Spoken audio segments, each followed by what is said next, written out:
시계는 돈 낭비인가요? 빌런입니다. 이번에 리뷰할 브랜드는 볼, 모델은 엔지니어 하이드로 카본 오리지널입니다.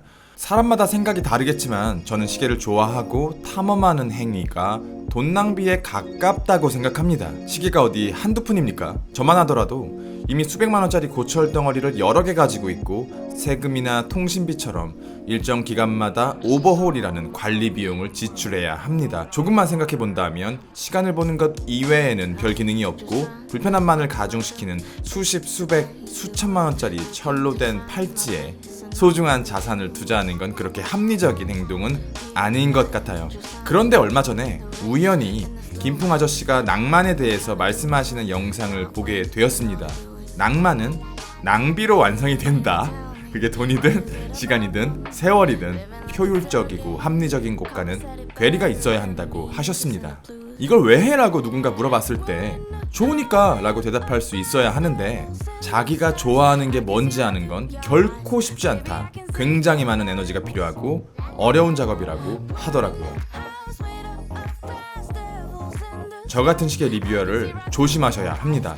항상 견제하고 의심할 필요가 있습니다. 편협한 사고로 소화된 결과물들은 참고용으로만 보시고 타인의 시선이나 의견에 휘둘리지 말고 자기가 진짜 좋아하는 시계를 찾으셨으면 좋겠습니다.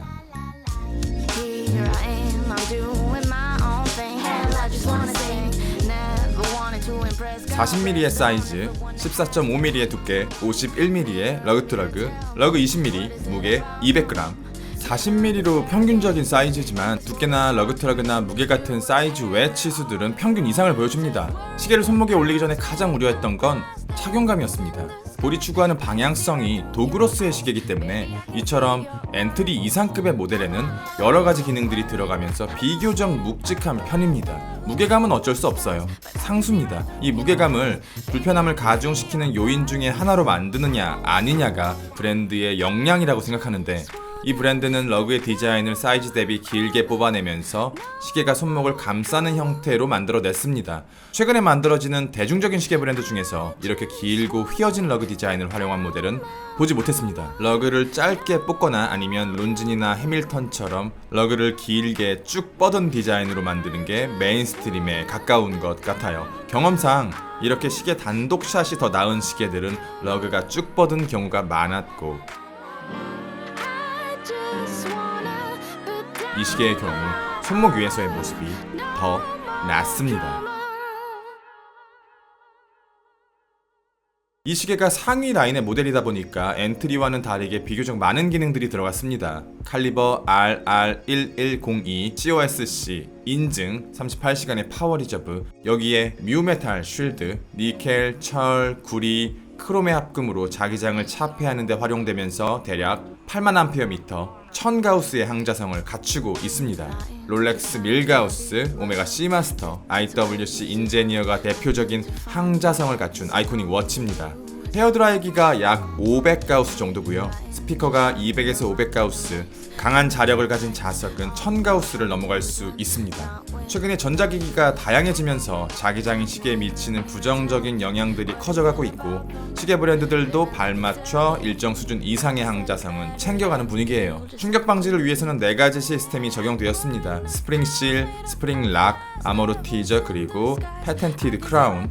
스프링실은 레귤레이터의 충격이 가해졌을 때 위치가 변경되거나 이탈하지 않도록 잡아주는 시스템입니다. 스프링 락은 시계에서 가장 취약한 부분인 밸런스 스프링의 방향 감각 상실을 방지하기 위해 케이지로 헤어스프링을 보호하는 시스템이고요. 아모르티저는 케이스 뒷면에 잠금 장치를 활용해서 로터의 움직임을 고정시켜 오토매틱을 핸드와인딩으로 변환할 수 있는 시스템이에요. 마지막으로 패텐티드 크라운 프로텍션 시스템입니다.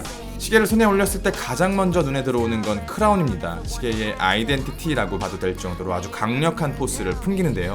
여기 보이는 작은 버튼을 누르게 되면 크라운 가드가 열리게 되면서 크라운을 조절할 수 있게 됩니다. 누구에게는 이런 거대한 디테일들이 불호로 다가올 수 있을 거라고 생각합니다. 그리고 과거의 제 리뷰를 보면 미니멀리스트에 가까운 저의 개인적인 취향들이 이 영상을 시청해오신 분들에게 강요되었다는 것도 인지하고 있습니다. 이건 이래야 돼, 저건 저래야 돼, 이런 다친 사고로 만들어진 식견들이 과거 리뷰에 남아있다는 게 되게 부끄럽고 가능하다면 되돌리고 싶습니다. 이렇게 브랜드의 아이덴티티가 사라지거나 간소화된다면 그 시계 브랜드를 사랑해야 할 이유가 없다고 생각합니다. 그런데 한 가지 아쉬운 건 이 패텐티드 크라운 시스템은 이 모델이 오토매틱이라는 것을 가정하고 만들어졌다고 생각합니다. 그런데 시계가 한두 개가 아니신 분들에게 파워 리저브가 조금 짧은 편인 이 무브먼트에 열고 닫는다는 과정이 하나 더 추가된다는 건 조금은 불편할 수도 있다고 생각하고요. 파워 리저브가 조금 더 길어졌으면 하는 바람이 있습니다. 두 겹의 다이얼이 위아래로 겹쳐있는 샌드위치 형식의 다이얼입니다. 시계 애호가 분들이라면, 특히 저같이 밀리터리 워치를 좋아하시는 사람들은 올드팸에 대한 로망이 있거든요. 이렇게 샌드위치 다이얼이 무심하게 적용된 모델들을 저는 되게 좋아합니다. 각설하고 이건 매트 다이얼도 아니고 썬네이 다이얼도 아니고 레커 다이얼도 아니에요. 모르겠습니다. 이렇게 자세히 접사를 해서 보면 아주 미세한 썬네이 브러싱이 발려있는데 육안으로 확인하는 건 어려운 수준입니다. 이 세 가지 느낌이 오묘하게 섞여 있고요. 누르면 푹 들어갈 것 같은 촉촉한 매트의 질감입니다. 게다가 둥그스름한 다이얼 형태와 무반사 코팅에서 나오는 푸른빛이 다이얼의 실제 질감을 판단하기 더 어렵게 만들어요. 3시 부근에는 데이데이트와 트리튜멘즈, 마지막으로 사파이어 소재의 베젤 인서트가 올라가 있습니다. 이 사파이어 베젤 역시 다이얼과 마찬가지로 두 겹으로 된 샌드위치 형식이고요. 각도에 따라서 이렇게 조개 껍데기 같은 느낌을 주기도 해요. 브레이슬릿은 대단합니다. 버터플라이 방식의 브레이슬릿이에요. IWC의 인지니어도 겪고 있는 문제지만 버터플라이 방식의 브레이슬릿은 착용감을 잡기가 어렵습니다. 링크를 조금 작게 만들면 해결되는 거 아닌가 라고 저는 생각하고 있지만 브랜드들의 사정이 있을 것 같고요. 그게 아니라면 깔끔하게 착용감은 포기하면 됩니다.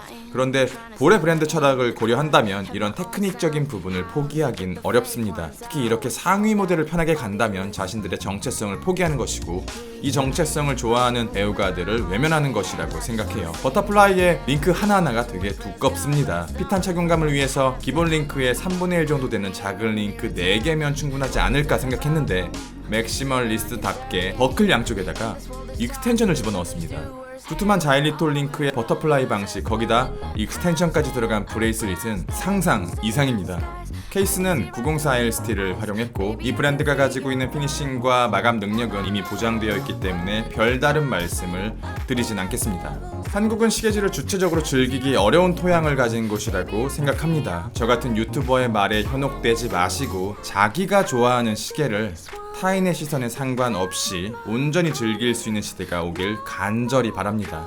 곧 오겠죠? 리뷰는 여기까지. 빌런이었습니다. 감사합니다.